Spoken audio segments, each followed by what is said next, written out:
To understand the New Phoenix program, it is necessary to begin at the beginning of U.S. government human experimentation, the Manhattan Project. At dawn on July 16, 1945, the Trinity site witnessed the detonation of the device codenamed Gadget. The remaining two devices, named Little Boy and Fat Man, were used on Hiroshima and Nagasaki on August 6th and 9th, killing approximately 200,000 people. World War II terror bombing of civilians began with the London Blitz, killing 30,000 people, and culminated in the firebombing of Dresden, Germany, and Tokyo. Napalm was used in 1,000 plane raids that incinerated approximately 200,000 people.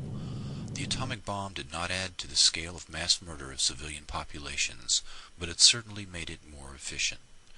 Many of the scientists were appalled at the result. Some had urged a demonstration shot. The scientists declared publicly that the U.S. possessed only a few years' head start before another nation followed suit.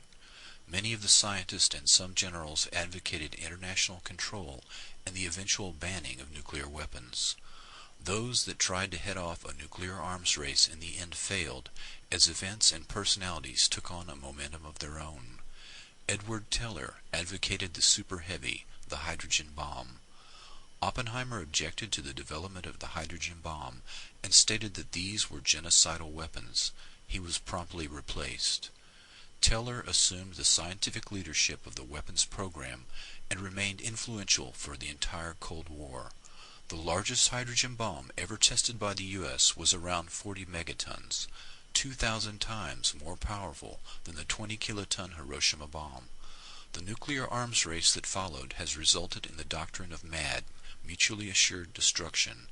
If either the U.S. or USSR launched any or all of their half of the 20,000 nuclear weapons they have aimed at each other, then they can rest assured that they too would be completely destroyed in a retaliatory strike. The nuclear arms race consumed much of the wealth of the U.S., leaving the civilian population living in the very real fear that the world could end in a matter of minutes. In 1943, the first human test subjects would be used without their knowledge or consent. American citizens and hospitals began to receive plutonium or other forms of radiation treatments that had no therapeutic value. All of the experiments were conducted for the express purpose of answering the unknowns. How much radiation could kill a man? Could blood tests detect exposure? Are there treatments for exposure? Long before radiological warfare was used on enemy populations in war, it was purposely tested on American civilians. By 1945, the war was over, but these questions remained unanswered, and the experiments would continue in secret for the next 30 years. The School of Aviation Medicine in San Antonio, Texas, quietly began to do the test for the Air Force. Military officials did not object to the use of cancer patients, but many of these people were not very ill or had been misdiagnosed. Several of the people injected with plutonium had been diagnosed as having cancer when they did not. Many of the others were not cancer patients, but suffered from illnesses such as hemophilia, scleroderma, or Cushing's disease. These errors were repeated in the total body irradiation experiments that were sponsored by the military. Many of the cancer patients had been well enough to work and live normally. A lethal dose of radiation is 350 rad. After doses of 100 to 2,000 rad, many patients died within days or weeks from radiation poisoning. Those that lived were often debilitated and in constant pain. Nazi scientists were employed at Randolph Air Force Base in San Antonio and involved in these lethal experiments. These were just a few of the thousands of Nazi scientists who had secretly been smuggled into the U.S. under Operation Paperclip to help the U.S. destroy the USSR. Dr. Hubertus Strughold was their intellectual and spiritual leader in radiation studies. He brought in Dr. Herbert Gerstner, who used prisoners during the war to study at what point human hearing is completely destroyed due to shelling, and to study the exact cause of death in cases of electrocution. These men had all experimented on prisoners in concentration camps, and were now in San Antonio doing lethal radiation experiments on American citizens for the military.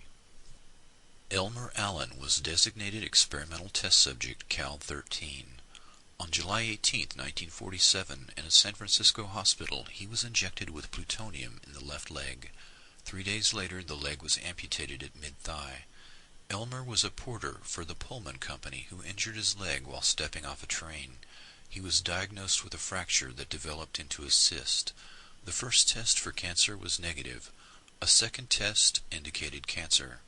Unable to work after the amputation, he was forced to return to Italy, Texas with his wife and 3 children. His wife recalled that he began having epileptic seizures. Quote, "He would chew through the spoon, his tongue too." Elmer began drinking heavily and told his best friend that he had been used as a guinea pig, but no one, not even his family doctor, believed him.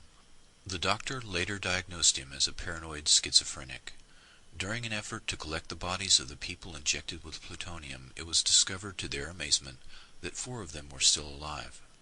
1 year after Elmer's death, the family was contacted by a reporter and learned that Elmer had been a human experimental subject, and the family had been lied to for 44 years. Elmer Allen died in 1991.